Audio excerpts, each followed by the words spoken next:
Pəncərəm dumanlı içimdə elə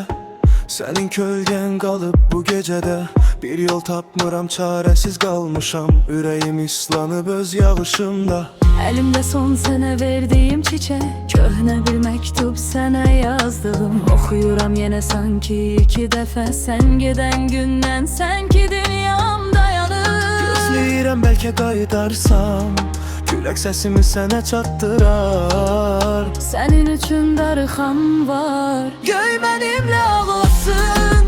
Yağış yağsın yağsın Gözyaşlarımı yusun Beni sənə qaytarsın Göy benimle ağlasın Ürərim sensiz qalmasın Gözyaşlarımı yusun Gözyaşlarımı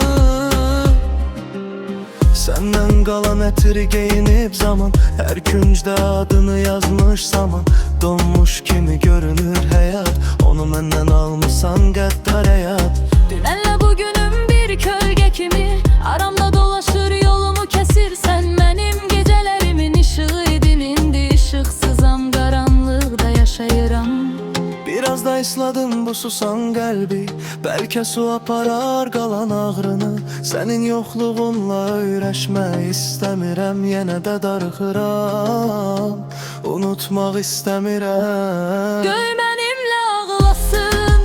Yağış yağsın yağsın Gözyaşlarımı yusun Məni sənə qaytarsın Göy benimle ağlasın Ürəyim sensiz qalmasın Gözyaşlarımı yusun Gözyaşlarımı